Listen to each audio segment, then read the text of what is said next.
Intelligent Hoodlum, Marley produced all of that, of course. And one of the things that I've always really enjoyed about your work is your attention to detail. So in the Back to Reality song, you were talking about running around with mismatched socks. And Yeah. The thing that always struck in my mind is that, everybody's, on the Intelligent Hoodlum album, you tell a lot of stories, which I also think you don't get a lot of recognition for because you had a lot of great ones on there. But it's those little details, like you can see a kid running around with mismatched socks because we've all done it.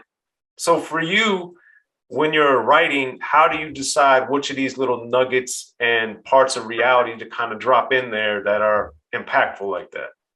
Good question. I just think it's important for me to just open up and give you what I am. Like right now, my life is a lot different from the kid who said that, but I still got mismatched socks on right now, walking around the house. I do, for real. So, you know what I'm saying? Maybe that's how I stay grounded. But it's important for me to like give you, who I am. I mean, and everybody's different. Everybody's different, and everybody expresses themselves different. Some people put a high gloss around themselves, but for me, it's like again, it's like a sort of therapy for me to be able to say, I got mismatched socks on, but I'm a prince. I don't got no money in my pocket, but I got a dream, and I'm a prince. I'm a prince, and I'm soon to be king, because that stuff doesn't make me who I am. In fact, I am who I am way before you even became aware of me. So, like, to me, that's important. And like you said, when and just discussing the makings of like the Mama Said Knock You Out and the Intelligent Hoodlum and possibly the War Report, a lot of that gets lost the same way a lot gets lost today, even more so because again, we get programmed and focused to look outside of ourselves. And it all contributes to the fog and the poison and the noise that causes us to separate ourselves from the tree of life, you know what I'm saying? From the progression in life and from love. You know what I'm saying? We focus on, yo, I got this. Don't get me wrong. I like quality things or things that I deem as quality materially in a sense. Don't get me wrong, but I don't put such an emphasis on it as to let that define me and who and what I am. I think once it becomes that, it's something unhealthy. In fact, it's something toxic, and it becomes like a religion damn near. You know what I'm saying? And I don't think that's healthy. In fact, I know it's not healthy. And if you look at the culture, especially within hip hop right now, there's too much of that, and it's straying away from the creativity, and more so than anything, the inspiration is supposed to give. Well, to your exact point, let's think about, in my opinion, one of the best rap songs of all time, story-wise and theme and message and everything, is Love's Gonna Get You, Boogie Down Production. That's right. That's the That's exact right. thing we're talking about. That's right. That's right. We are. Which Hey. is an amazing record. Go ahead. Yeah, but KRS-One brilliantly explained it in a very relatable way to a lot of people that, I didn't grow up in the hood by any means, but I knew people that were living that life, and I saw them. I went to school with some of them. That's right. Business is booming. Everything is fine. Got myself a Uzi here, my brother a 9. Yeah. That shit is deep. It's very. I make about a G a week. Fuck school. Yeah. Fuck school. Yeah. But the beauty of that song, or the brilliance, I should say, is him showing the life. And in the best hardcore rap, gangster rap, street rap, reality rap, whatever you want to call it, that's what they do. They show that, yes, this is part of it, but the other part is your brother gets shot. That's right. All these bad things happen. That's right. And that, to me, is the challenge of chasing a material love instead of being mentally, physically, spiritually, and emotionally sound of yourself. That's right. That's right. So that being said, back to Intelligent Hoodlum album, the thing tied into all of this, though, I was always so intrigued because A&M had really just you and Dred Scott at the time. And Black and Proud, they made a video for, or was promoted and all this stuff. And in 1990, gangster rap was really big, starting to really take over. So what made you and A&M decide that's the, we're going to make this a single, Arrest the President a single. We're going to push this angle so hard. I was basically like making the records, and Marley was kind of like saying, all right, this should be the first single, that should be the second single. A&M trusted, and I went along with Marley. And A&M trusted Marley as being, this iconic figure, pioneer, visionary in hip hop, rightfully so. I mean, the man was like responsible for like 3/4 of hip hop at one time. You know what I'm saying? His sound, at least. So, that was more or less Marley's, being under Marley's tutelage and taking that direction, which I feel was a great direction, especially for that moment and for that situation. Hold on 1 second.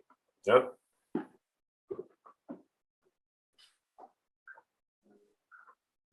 I apologize. All right, we're back. So also on Black and Proud, one of the things I also thought was amazing was the reference to Marcus Garvey, because around the time that this album came out, I had literally just read a biography about him. Okay. So I always thought it was amazing when I would hear things I was learning that I had just learned about in a song, or a song made me go learn something. So for you at this point in your life, what had you learned about, and why was Marcus Garvey important to you? Well, you had different aspects of the conscious. You had different aspects of Black consciousness. You had Martin, who to me primarily represented more of a spiritual consciousness and religious consciousness. And then you had Malcolm, to me, who represented more of a militant consciousness and a social consciousness, and as well as Martin too. But to me, they had like more specifics, each one of them. And then Marcus Garvey represented a more economical consciousness. And I kind of wanted to touch on all of those aspects. And I felt, when listening, because I would listen to Marcus Garvey tapes, and that, Marcus Garvey was very important.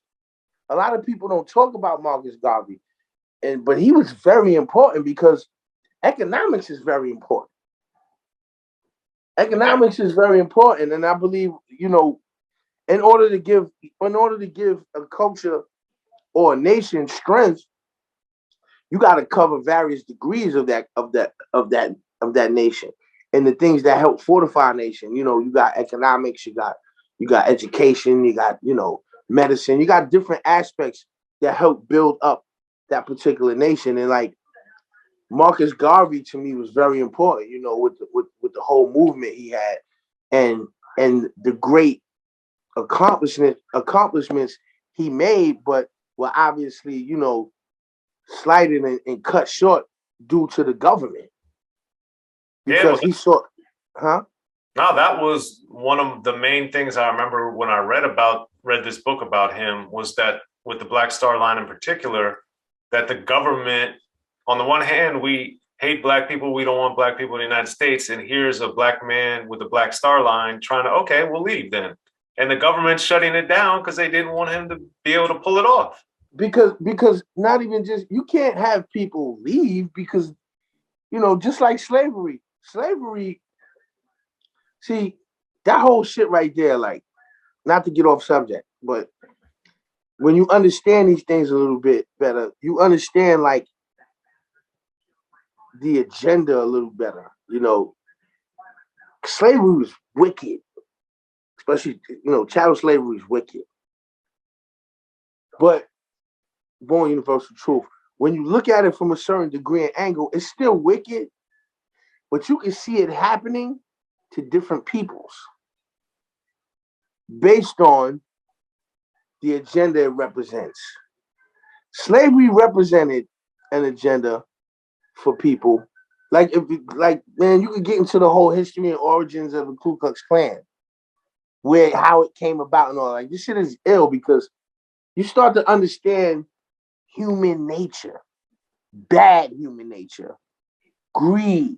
Slavery was basically the using of people as tools and slaves to help build another people. The people were used as a disadvantage to create an advantage.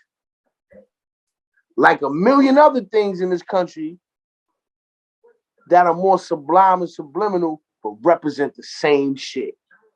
Yeah, because one of the things I remember reading that blew my mind was because I was always curious, why did this type of slavery start or explode in the manner that it did?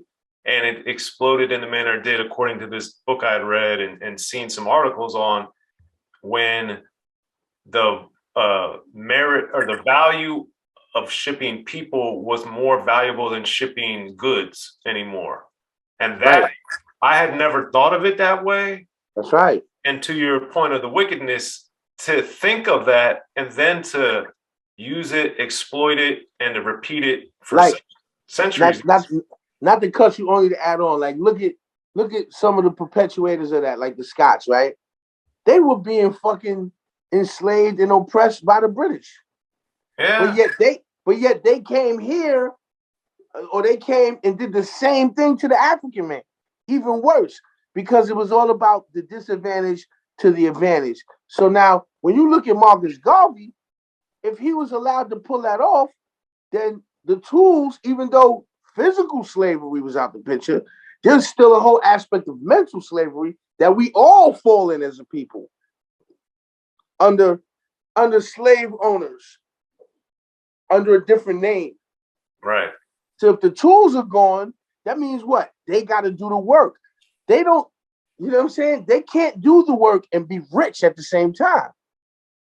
Yeah, you understand? It takes time to do the work. It takes time to do the work, baby.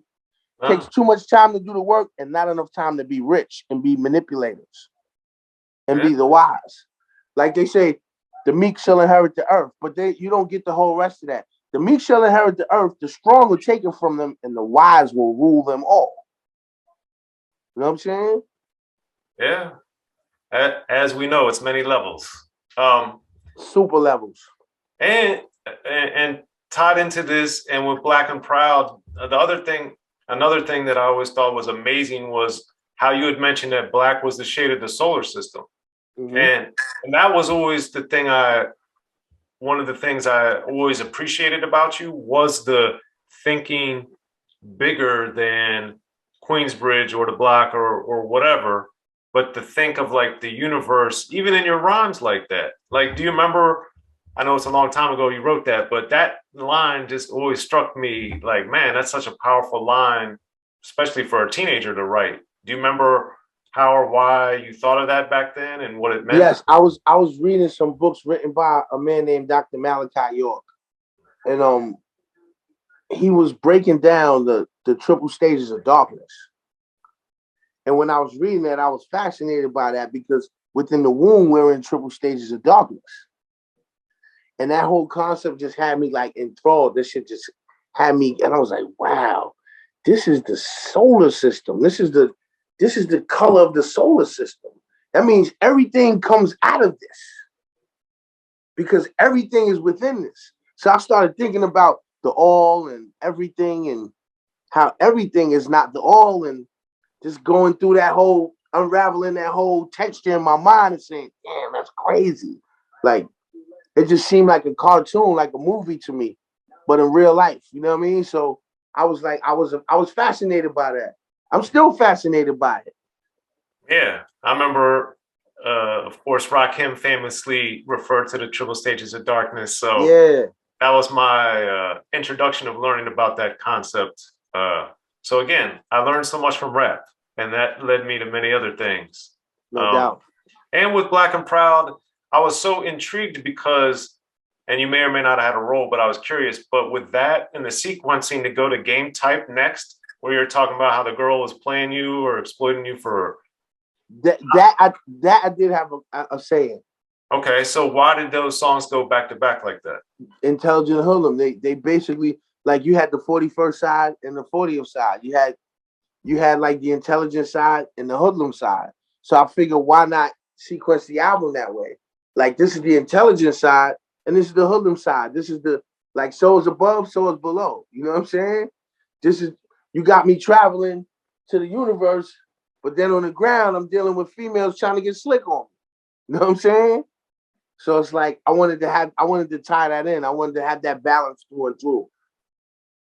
It feels good to have somebody that noticed that shit. Like even years later, like that shit got me like smiling right now. That's ill, man, because that's how intricate I get with shit. Sometimes too intricate, but it's good when somebody notices. I mean, as you can tell, I'm a big fan of your work. I've been, Appreciate it, bro. yeah. I've been, some of these questions, like back with the rebel questions, I've been wanting to ask you since I was 13. So yeah, Wow, that's I'm dope. glad, I'm glad we're making it happen. That's But what's up, bro. That's what's up, bro. yeah, because the thing is, then right after that too, like with Keep Striving or soon thereafter, you're always like, you're never going to quit. You're never going to give up and this type of thing. And that not only I imagine for yourself, the therapeuticness of it, but then you're inspiring other people to like, don't give up and stuff. So how did you instill and understand that even as a kid, that was so important? There's a lot of things that, in my life that I wish I did different. There's a lot of things that I know a lot of people feel that way, even though they might not admit it. I feel like you as sick as your secrets and shit. Like I feel like, I'm not gonna drown in my own little darkness and shit. So for me, even as a kid, I had like even now, like sometimes I'll be chilling outside in the world. People are like, yo, what's up, boy? And I'll be like, don't call me that. And they'll be like, yo, what's up? And I'll be like, don't ever call me a boy. Like I never had a chance to be a boy. I was robbed of that a long time ago. So to call me boy is offensive to me. I wish I could have been a boy, but I never really had the chance to be a boy. So it's offensive to me. And some people understand it and some people don't, but that's just where I come from. Um, as a kid, like I had to think a lot differently. Like I said earlier, um, if I wasn't aware in some of the situations I was in, I wouldn't be in front of this phone on this Zoom chat with you. So I I I carry that with me in a sense where it's like I carried that with me and I still do. But as a kid, I carried it with me like, yo, I'm not there where I want to be. So I can't give up until I see that. And knowing that once I see it, I know I'm not gonna give up because then I was always right. And I wasn't wrong. Even though I felt like the whole world around me, even myself at times, tried to convince me that I was wrong. But I wasn't. So I'm like, yo, never give up. You gotta keep striving, yo, because and then it's like I came from another part of it is I came from being an adolescent in a adult max A prison where I've seen some horrific things happening to kids my age. And I basically walked through unscathed and didn't realize the extent of it until I got out of it. It was like, oh shit, yo. So how were you able to navigate that, do you think? By paying attention, being very quiet, not speaking so much. And that taught me a lot of things. That taught me, like, if I could say something I was good at outside of different things that I've obviously been labeled good at publicly, it would be to read and judge human behavior and human psyche. In fact, most people who come from my era in geographical part or a geographical relation are great psychologists. They just don't realize it. Right. Because you have to be, especially if you're a 155-pound 16-year-old locked up with, motherfuckers who look like He-Man. And you kind of just skate through it. I don't take that for granted. That's why when I came home, I was like, yo, you got to keep striving. Don't ever fucking give up. And then I had people like my grandmother, too. These are all combinations of why I would say you can't give up, keep striving. You know what I mean? The one I made Grand Groove about. You know what I mean? I had people like her who were like, you know, who I would call from upstate. And I'm like, Grandma, you know, such and such and such. When I come home, and I was lying to her. I'm not gonna lie. I can admit it now. I just was saying that. Part of me realizes that I wasn't really lying, that I wanted to do it, but I just didn't know how. So I just said, I convinced myself that if it didn't happen, that I was just saying it. Bugged out shit. But I'm like, Grandma, when I come home, I'm gonna make a movie. And she's like, that's right, baby. You will. And the way she would say that's right, I can feel that she fucking really believed that shit. So that made me feel like, oh shit, maybe she's right. Maybe I'm right. And that fed me a lot, you know?